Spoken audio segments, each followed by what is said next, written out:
안방TV 시청자 여러분 안녕하십니까? 안방TV의 그것이 알고 싶다입니다. 여러분 용호상박이라는 말 들어보셨죠? 용과 호랑이의 싸움, 우열을 가리기 힘든 강자들의 경합을 우리가 용호상박이라고 합니다. 빅매치라는 말도 들어보셨을 거고 미리 보는 결승전 이런 얘기들 많이 들어보셨을 거예요. 그래서 어떤 리그, 어떤 경기, 대회에 가장 주목받는 두 사람의 대결을 얘기할 때 쓰는 호칭입니다. 이번에 불타는 트롯맨과 미스터 트롯 시즌2 서로 정말 용호상박의 대결이 펼쳐졌는데요. 일단은 지금 미스터 트롯이 압도적으로 우위를 좀 점하고 있습니다. 하지만 이것이 이제 단순히 수치상으로만 볼 것은 아니기 때문에 여러 가지 가지고 있는 그 안에 있는 그 내용들을 좀 우리가 분석해서 봐야 되는데요.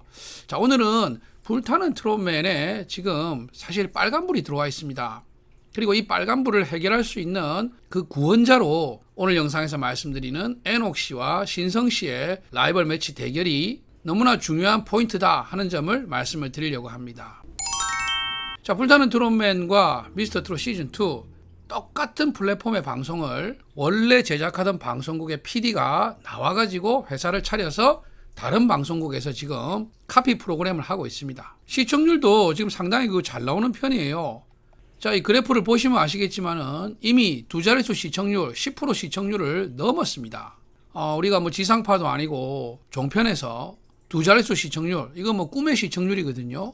예전엔 종편에 5%만 넘게 나와도 대박이었습니다. 대박. 예. 그런데 보따리 싸가지고 나온 PD가 타 방송국에서 만든 똑같은 저격 프로그램이 두 자릿수 시청률을 넘었다. 이렇게 생각할 수 있는데 거기에 또 함정이 있습니다. 자, 이 불타는 트롯맨은 트롯 오디션 프로그램이죠. 보이스 트롯이라는 트롯 오디션 프로그램이 있었습니다. 물론 지금의 불타는 트롯맨과는 좀 다른 포맷인데요. 이 보이스 트롯이라는 프로그램도 방송 2회차 만에 10% 시청률을 넘었고 지금 불타는 트롯맨의 시청률과 큰 차이 없는 그런 고공행진을 했었습니다. 자, 그래서 불타는 트롯맨의 현재 시청률이 상당히 고무적인 시청률인 것은 맞습니다만은 그렇다고 해서 특별히 서혜진 제작자의 덕을 보고 있다 이런 점수를 주기에도 좀 아쉬운 점이 많은 부분들이 있죠. 거기에 지금 빨간불이 들어온 신호가 뭐냐 하면은 3회 방송이 끝나고 시청률이 꾸준히 상승하면서 4회 방송 때 뭔가 좀 터져나가지 않겠나, 쭉 올라가지 않겠나 하는 그런 생각들을 했었는데 의외로 4회 방송의 시청률이 소폭 하락을 했습니다. 자, 이 점이 시사하는 바가 큰데요. 서혜진 제작자가 누굽니까? 미스터 트롯, 미스 트롯의 프로그램을 연출했던 제작자입니다. 자, 미스터 트롯의 프로그램 시청률을 볼 것 같으면 12%로 시작을 합니다. 이게 이제 앞에 있었던 미스 트롯의 후광을 받아가지고 이렇게 높은 시청률로 시작을 하는데요. 쭉 가다가 4회째에 가면은 좋은 시청률로 출발한 프로그램이 4회째를 지나서 5회째로 가면서 시청률이 폭발하기 시작하죠. 그리고 계속해서 상승하면서 마지막에는 35%라는 꿈의 시청률을 만들어냅니다. 자, 이 시청률이 폭발한 이 부분이 어디냐? 바로 데스매치, 1대1 데스매치 구간이 진행되는 그 부분에서부터 시청률이 폭발해 나가기 시작합니다. 이때 지금 미스터 트롯 탑7의 역대급 무대들이 방송이 되면서 시청률 상승을 견인을 했죠.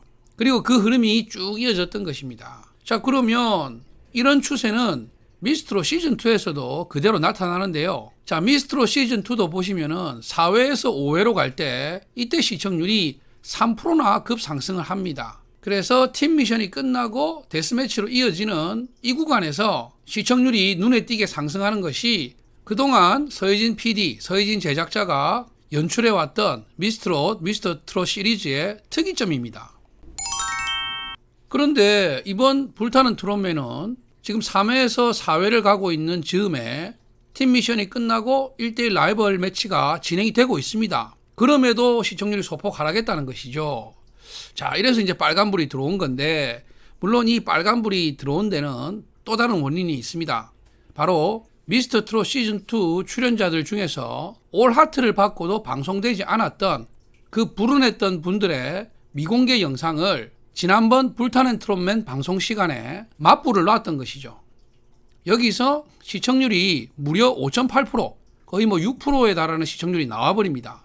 그 앞주에 방송됐던 화요일은 밤이 좋아가 불타는 트롯맨의 영향으로 시청률이 계속 하향이 되고 있었던 와중에 다시 시청률을 상승시키는 그런 역할을 했고, 더불어 그 시청률 상승은 불타는 트롯맨의 시청률에 영향을 줬다는 그런 평가가 있습니다.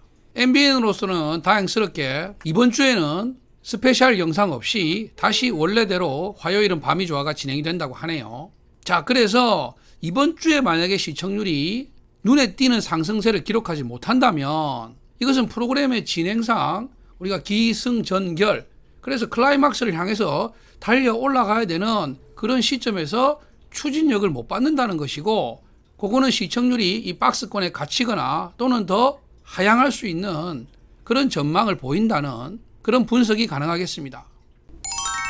자, 그러면 이렇게나 중요한 이번 주 방송에 가장 주목받는 하이라이트는 누구냐? 바로 애녹 씨와 신성 씨의 라이벌 매치입니다. 제가 봤을 때 정말 여기서 잡지 못하면은 불타는 트롯맨 힘들어집니다. 지금 황영웅 씨가 1라운드에서 우승을 했죠. 그리고 지금 방송국에서 의도적으로 좀 밀어준다는 그런 의혹이 여러 유튜브 영상들을 통해서 떠돌고 있을 정도로 좀 티나게 주목받는 출연자인 것은 사실입니다. 하지만 생각 외로 황영웅 씨의 지금 팬덤 형성이 그렇게 낙관적이지는 않은 것 같습니다. 회차를 거듭하면서 일반 대중에게 확실하게 각인되는 그런 뭔가를 강렬하게 좀 심어줘야 되는데, 첫 해부터 이름에서부터 여러 가지 컨셉 이런 것들이 제2의 임영웅 만들기라는 그런 이미지를 좀 심어주면서 집중적인 조명을 받았지만, 이거를 그대로 지금 본인의 거로 흡수시켜가지고 더 증폭해서 차고 나갈 수 있는 그런 잠재력이 아직까지는 조금 대중들에게는 아쉽게 다가오고 있는 와중에, 가장 주목받는 캐릭터 2명을 꼽자면은 미스터 트롯 1에 출연했던 현역 출신으로 꾸준히 활동해왔고 가창력과 카리스마 있는 무대를 보여줄 수 있는 신성 씨, 그리고 뮤지컬 쪽에서는 이미 알려진 스타이지만 정말 예상을 깨고 이 트롯 오디션에서 압도적인 퍼포먼스와 가창력, 또 여심을 사로잡는 그런 젠틀한 이미지, 그 속에 어딘지 조금 나쁜 남자 이미지도 들어있는 것 같은 애녹 씨의 매력이 폭발하면서 시청률 견인에 큰 역할을 하고 있는데, 이 두 사람이 심지어 맞붙게 되는 그런 매치를 성사시킨 겁니다. 제 개인적인 생각으로는 이거는 다분히 제작진의 의도라고 생각을 합니다. 토너먼트에서는요, 여러분, 최대한 강자를 피해가는 것이 좋은 방법입니다. 근데 방송국 오디션 프로그램 보면 항상 제일 센 사람 선택하잖아요. 그리고 왜 선택했냐 물으면은 어차피 저 사람을 못 넘으면 우승을 못 할 거니까 나는 우승이 목표인데 그래서 미리 붙고 싶었다, 이런 얘기들 많이 합니다. 망구 쓸데없는 소리죠. 예. 죄송합니다. 또 사투리를 좀 심하게 추임새를 넣었네요. 아무짝에도 쓸모없는 소리입니다. 회차를 거듭하면서 자기 이미지를 계속해서 대중에게 알리고, 그러면서 자기도 점점 성장해 나가고 그런 기회들이 얼마든지 주어져 있는데, 그래서 목표를 향해서 차근차근 노력해가는 그런 길을 선택해야지, 이거 무슨 도박장에 와가지고 주사위 굴리는 것도 아니고 아니면 도로 제일 센 사람 불러내가지고 붙는 그런 선택을 현실에서는 잘 하질 않아요. 그래서 이런 빅매치들은 대부분 보면은 제작진의 의도가 많이 반영되어 있는 그런 경우가 많습니다. 또 그렇기 때문에 이런 빅매치에서 떨어지면 바로 탈락되질 않고 보통 또 다시 또 올려줘요. 제가 그동안 지켜본 바로는 그런 것 같습니다. 자, 그런데 일반 관객, 시청자의 입장에서는 정말 간이 조마조마하죠. 저 두 사람이 왜 저기서 붙어? 누가 한 명 떨어지면 어쩌지? 이런 마음 졸임을 하면서 보게 되는 거예요. 그리고 거기에 대한 기대 때문에 또 시청을 하게 되는 겁니다. 그러니까 이게 바로 시청률 올리는 그런 아주 전형적인 작업인 것이죠. 특히나 애녹 씨의 무대는 3번이나 울거먹는 거 아닙니까? 3회차 방송 때 이 애녹 씨의 무대를 살짝 맛배기를 보여주죠. 그리고 4회차 방송 때는 두 사람의 경연이 시작되는데 또 역시 맛보기만 보여줍니다. 그러니까 이 애녹 씨, 신성 씨를 벌써 몇 번이나 써먹는 겁니까? 이번 주에 본방에서 나온다면은 맛보기 2번에 본방 1번 해가지고 3번을 써먹는 거죠. 이 매치 하나를.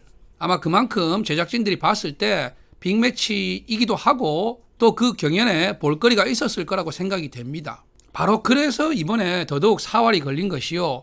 이런 빅매치까지 투입을 하고 또 여러 가지 시청률 추이로 봤을 때 급상승 내지는 어떤 상승의 확실한 전환점이 돼야 될 그런 방송 분량에서 시청률이 제대로 폭발해주지 않는다면은 MBN 불타는 트롯맨의 입장에서는 상당히 좀 힘들어지지 않을까 하는 그런 생각을 해봅니다. 네, 뭐 시청률 분석을 떠나서 두 분의 경합이 굉장히 기대되는 것은 제 개인적으로도 마찬가지고요. 저도 내일 본방을 아마 사수하지 않을까 싶습니다. 또 내일 경연의 결과를 떠나서 현역으로서 용기 있게 경연 프로그램에 참여해서 좋은 무대 보여주고 있는 신성씨, 또 뮤지컬 장르에서 자기 입지가 확고함에도 불구하고 트로트라는 세계에 도전하고 또 그 속에서 멋진 모습을 보여주고 있는 애녹씨 두 분에게 응원의 박수를 보냅니다.